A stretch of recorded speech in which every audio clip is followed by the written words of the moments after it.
Welcome to Psyche Talks. Great to be here. Today we're diving deep into a source that, well, a lot of people seem to grab when they're looking for a bit of a spark.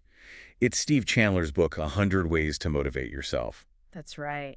And it's not really your typical self-help manual, is it? It's more like a collection of really direct, sometimes pretty surprising ideas. Yeah, counterintuitive even. Exactly. Designed to sort of shake up how you think about motivation itself. You know, what it is, where it comes from. And our goal with this deep dive, really, is to sift through those 100+ ways. We want to pull out the really potent stuff, the insights that maybe offer you, the listener, a bit of a shortcut. Yeah, to understanding how you can actually grab the reins of your own drive. Especially with all the noise out there, the information overload about motivation, this cuts through it a bit. Definitely. Yeah. And right at the core of this book, there's this idea that might challenge how a lot of us see ourselves. Oh, yeah. The idea that having a fixed, unchanging personality, it's presented as basically a myth. Right. Chandler argues that we make ourselves up as we go along. Which is, wow, that's a fascinating thought, isn't it? It implies who you are right now isn't set in stone. Not at all. It's just the sum total of your choices, your actions, your thoughts up to this very moment. Okay. And flowing from that, the book basically says motivation isn't some, magical force you wait around for. Like hoping lightning strikes. Pretty much. It comes directly from the choices you make, especially the choices about how you think, who you're becoming, this self-creation thing. It all flows from consciously getting a handle on your motivation through deliberate thought and action. Okay, so if we're making ourselves up, where do we even begin? The book jumps right in, doesn't it? Shaping the mindset. It does. Kicks off with two ideas that are really linked. Way number one, create a vision. And way number two, tell a true lie. Create a vision. That sounds active. Exactly. It's not about waiting for inspiration to hit you. Chandler uses the example of Arnold Schwarzenegger back in, 76? Yeah, he wasn't the huge star yet. He just had a movie kind of bomb, actually. Right. But he apparently just calmly stated his vision. He was going to be the #1 box office star in all of Hollywood. Simple as that. And the key detail, the book really highlights this, is that Schwarzenegger said he would create a vision, not find one, not receive one. He was actively going to, make it up. Yeah, invent it almost, and then plan his life as if it were already real, live into it. Which ties right into tell a true lie. What's that about? It sounds paradoxical. Well, the book uses this image of kids writing these lie poems about how amazing they were. I can fly, I'm the strongest. Okay. By framing their highest potential, their biggest dreams, as this kind of fantasy, this aspirational lie, they were actually making the picture clearer for themselves, defining the future self they wanted to step into. Ah, I see. So it's not about denying your current reality, like pretending you're rich when you're broke. No, not delusion. It's about using your imagination consciously to design a really compelling future self, a future reality, separate from where you are now. Like creating the blueprint. Exactly. It gives you something to build towards, something that pulls you forward. It's kind of a necessary first step before you even think about the how. That makes sense. And this seems to flow into another couple of ideas. Way number 8, play your character. And way number 20, about finding your inner Einstein, or using your imagination better. Yeah, they connect really well. The player-character example with Leonard Nimoy is pretty striking. Mr. Spock. Right. The book suggests that by playing this super logical, rational character for so long, He actually became more like Spock. in a way, yeah, he adopted those logical thought processes from the character he was playing, and that started to reshape his actual real-world behavior, his identity even. Wow. So acting as if Oh. actually makes it so. It reinforces that idea, yeah. Our actions don't just reflect who we are, they actively create who we are. So if you consciously choose to act like the person you want to be, play that role, you literally start building that self. And then the imagination piece, way number 20. Yes. The book points out something most of us probably know is true. We tend to misuse our imagination. How so? Mostly for worrying, right? Picturing worst-case scenarios, like in vivid detail. We're great at imagining disaster. Guilty as charged. Chandler argues that's a profound misuse of this incredible tool. He says imagination was designed for creation, specifically for the design stage of creating the future. Not for fueling anxiety. Exactly. It's meant to build visions, solve problems creatively, not just rehearse potential catastrophes. So connecting those two. Yeah. If you consciously choose your character and direct your imagination towards designing that future, instead of worrying. You see the loop, right? Your thoughts, shaped by that creative design work, and your actions, chosen to match the character. They're actively forging who you are moment by moment, and you can steer that process. Okay, so mindset is crucial. Vision, character, imagination. But the book doesn't stop there, does it? It hammers home the need for action. Oh, absolutely. Vision without action is, well, the book quotes psychologist Nathaniel Branden. What does he say? A goal without an action plan is a daydream. Simple as that. Ouch. But true, the best picture is useless if you don't, pick up a brush. Precisely. And that brings us straight to way number 5, plan your work. Okay. Chandler brings in Napoleon Hill here, who apparently believed the ultimate way to master disappointment and sorrow was through definitely planned work. Definitely planned, not just busy work. Right. There's a structure, a purpose. The plan itself holds energy. The book even makes this bold claim. 1 hour of planning saves 3 hours of execution. Wow. That's the claim. And that many crises, emergencies, are often just the result of poor planning or no planning up front. So it's drawing a really clear line. Having a goal, that's the daydream. Having a goal plus deliberate, mapped-out steps, that's what actually gets the engine running. Exactly. Planned action is the fuel. It combats that feeling of inertia, of just not knowing where to start. Now, this next pairing. This feels like a bit of a contradiction at first glance. You mean way 41, be a finisher, and way 17, start slowly. Yeah, be a finisher, okay, makes sense. But Yeah. then, start slowly. Be lazy to begin with. How do those fit together? It does sound contradictory, doesn't it? But they address different friction points in getting things done. Let's take be a finisher first. Okay. The book quotes William James. Nothing is so fatiguing as the hanging on of an uncompleted task. Think about that feeling, all those open loops in your head. Oh yeah, that mental clutter. It's draining. Totally. And the flip side is the energy you get from actually completing things, even small things. Chandler tells this little story about a guy who just used a notebook to tick off tiny completed tasks. And that helped. Massively. Finishing builds momentum. It builds self-belief. I did that. I can do the next thing. It's incredibly motivating in itself. Right. Yeah. But you can't finish if you never start, which is where start slowly comes in, I guess. Exactly. Chandler mentions Henry Ford breaking down huge assembly jobs into tiny steps. The paradox is, thinking about tackling a massive task quickly or perfectly, it's often overwhelming. Yeah, it makes you just want to, check your email instead. Procrastinate. Right. But thinking, okay, I just need to start. Just the very first tiny, slow step that feels manageable. It lowers the barrier to just beginning. So doing it slowly makes it easier to actually start. That's the idea. And once you've started, even slowly, you're in motion. And being in motion makes it way more likely you'll keep going, build up speed, and eventually, yes, finish. Okay, so they're not contradictory, they're sequential almost. Start slow to get going, then focus on finishing to build momentum and avoid that fatigue. You got it. They work together. Sometimes, though, the hurdles aren't just about starting or finishing. It's navigating things outside us or patterns we're stuck in. True. And the book tackles that too. Consider way number 3, leave your comfort zone. Uh-oh. I know where this is going. And way number 22, run toward your fear. They're linked. Okay, comfort zone. Chandler points out that, well, society kind of encourages comfort, doesn't it? Safety, predictability. It does.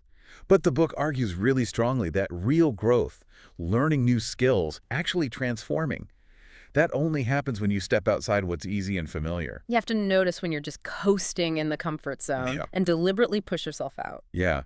And pushing out of the comfort zone almost always means confronting fear, right? Yeah. The book calls it the world's best kept secret, that on the other side of your fear, there's usually something safe and actually beneficial. The thing we dread is often way worse in our heads than in reality. And saving small fears. It builds confidence, like a muscle. That's the metaphor, yeah. Each time you face something scary, big or small, and come through it, you build that confidence muscle. Chandler uses that intense General Patton quote, "Fear kills more people than death." Wow. And think about that feeling after you've done something scary. That buzz, that energy. Yeah, relief and something else. Pride, maybe. Exactly. That feeling is the reward. That's the motivation to do it again. So comfort zones are tied to fear avoidance. Growth requires embracing that discomfort, running towards the fear. Okay, what about internal blocks, like bad habits we can't shake, or just feeling dragged down by negativity? Good question. Chandler covers this with Way 58, replace your habits, and Way 83, go on a news fast. Replace habits, not break them. That's the key distinction he makes. Bad habits, he argues, they don't just exist randomly. They exist for what seem like good reasons at the time. They fill some kind of need, offer some payoff, even if it's ultimately bad for us. Like smoking to relieve stress, maybe. Exactly. And because they serve a purpose, you can't just kill them by willpower alone, usually. You have to replace the habit with something else that fulfills that underlying need, but in a healthier way. So the smoker takes up running instead. Right. Running might fulfill the need for stress relief or ritual break or managing energy, but constructively. The trick is to figure out the need behind the habit and then build a better strategy on top of it. It's about redirecting that energy. That's a really useful frame. And the news fast, what's that about? Sounds drastic. Well, he describes major news programs pretty provocatively, like a persuasive and hypnotic cult. Oof. Strong words. Yeah, arguing they often focus relentlessly on conflict, crisis, negativity, cynicism, which, let's face it, can be a huge drain on your energy and optimism. True. It can feel overwhelming. So the suggestion isn't necessarily stick your head in the sand, but maybe alter how you consume news. Limit it. Filter it. Actively look for the positive or constructive angle. Or make your own news. What does that mean? It means consciously shifting your focus to the positive and productive things happening in your world. Your life, your work, your community. By focusing your attention there, he argues, you dramatically boost your own optimism and energy levels, which are, foundational for feeling motivated. So it's about curating your mental environment, managing internal habits by replacing them, and managing external input by consciously choosing what you let in, especially negativity. Precisely. Both are crucial for keeping your motivation tank full. Let's shift focus slightly. What about deeper internal power? And how do relationships fit into self-motivation? Seems counterintuitive. Yeah, but the book loops back to some core principles here, like way number 4, find your key, and then ideas like way 27, accept your willpower, and 28, say no to yourself. Find your key. What's the key? Chandler references Napoleon Hill again, his search for a master key to riches. But Chandler reframes the real key as self-discipline, specifically the discipline to take full and complete possession of your own mind. Controlling your thoughts. Your mental attitude. That's the one thing, the book argues, you have absolute control over. Finding your key is about figuring out what core principle or practice unlocks your ability to direct your own mind and, consequently, your actions. It's personal. And willpower. Yeah. The book says we all have it. It's not like some people are born with it and others aren't. Exactly. It frames willpower like a muscle. Everyone has some, but crucially, it gets stronger the more you use it. It needs exercise. And the exercise is saying no. Way 28. That's the practice, yeah. Saying no to those immediate temptations, the easy way out, the self-defeating urges, that's the workout for the willpower muscle. Like doing mental push-ups. Kind of. Chandler mentions William James suggesting you do 2 things every day you don't want to do, purely for the discipline. Just for the practice. It's for the practice. And there's this beautiful quote connecting it all from Abraham Heschel. Self-respect is the fruit of discipline. The more you demonstrate to yourself that you can guide your own actions, especially by resisting impulses that don't serve your larger goals, the deeper your sense of self-worth becomes. And that self-respect, that's a powerful motivator right there. Okay, building on that internal strength, we get to one that sounds maybe a bit stark. Way 92, come to your own rescue. Yeah, this one can be confronting. Chandler uses 2 ideas from Nathaniel Branden here. First is, you can't leave a place you've never been. Meaning you have to fully accept where you are right now, your fears, your reality, your flaws. No bypassing it. You have to acknowledge it fully before you can move on from it. Okay, acceptance first. What's the second idea? The second one is the kicker. No one is coming. Ooh, yeah, that sounds bleak. Like no help is on the way. At first glance, yes. It strips away that maybe hidden hope that someone else, a partner, a boss, luck, whatever, is going to swoop in and fix your problems or make you happy. Right. The cavalry isn't coming. But the book flips it. Chandler argues that realizing no one is coming is actually the most empowering thing possible because it means that you're enough. Ah, so I have what it takes. You have the capacity to handle your problems, generate your own happiness, be your own rescuer. It puts the power squarely back in your hands. It's terrifying, but also freeing. Incredibly freeing, ultimately. And the book suggests that from this place of true independence, knowing you don't need rescuing, You can actually build the strongest, healthiest relationships based on mutual strength, not neediness or fear. Accepting you're your own best hope. That's maybe the ultimate motivator. Wow. Okay. Let's touch on a final pair that seem paradoxical again, focused outwards. Way 34, give away some power, and way 32, serve and grow rich. Right. These show that self-motivation isn't just an internal solo job. Give away power. How does that motivate me? Chandler suggests one of the quickest ways to boost your own motivation is to actively give encouragement, ideas, or power to others. Think John Lennon's instant karma idea applied to motivation. So if I want to feel motivated, I should try to motivate someone else. That's the gist. By focusing on seeing strengths in others, offering genuine encouragement, sharing useful insights, you shift your focus outward. That reduces self-absorption, and often it creates this positive energy that just naturally circles back to you. Interesting. Like priming the pump by helping someone else. Kind of, yeah. And serve and grow rich. While it mentions wealth, it uses that provocative George Bernard Shaw quote, "Our first duty in life is not to be poor," to make a larger point. Which is? It links personal success and prosperity directly to service. The more you focus on genuinely serving others, your clients, your community, your colleagues, the more value you inevitably create. And creating value leads to? Usually, greater productivity, greater success, and often, yes, greater financial reward as a natural byproduct. Yeah. But the core idea isn't just getting rich. It's that your effectiveness, your motivation, your success are often directly tied to how well you're serving the needs around you.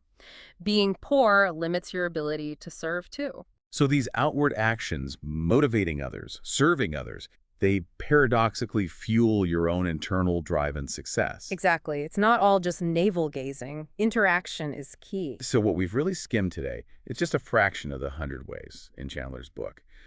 But you definitely get a feel for the approach. Right? Yeah, it's this mix. Shifting your mindset, committing to deliberate action, planning it out. And actively challenging those comfort zones, those fears, those habits that hold you back. And the real power, as the book kind of implies, isn't memorizing all 100. It's finding just one or two that really click for you right now. And actually doing them consistently. Exactly, putting them into practice. So for you listening, maybe the most practical thing is just that. What's one idea from this that resonated? Just one. How could you start applying that today? Could it be, clarifying a vision for something small and writing down the first tiny step? Or maybe consciously deciding to play the character of someone calm and collected when dealing with a tricky situation? It doesn't have to be this massive life overhaul. Not at all. It's about those small, conscious choices, moment by moment. Building that self, making up as you go along, one intentional thought, one deliberate action at a time. Which brings us right back to that core idea, doesn't it? If personality isn't fixed, if you really are making yourself up, what seemingly impossible lie, what bold future picture could you create for yourself right now? Trusting that if you back it up with consistent planned action, facing the discomfort, holding the belief, maybe it could actually become your truest reality. That's definitely a thought to mull over. A powerful one. Thank you for your support Yeah. and for listening.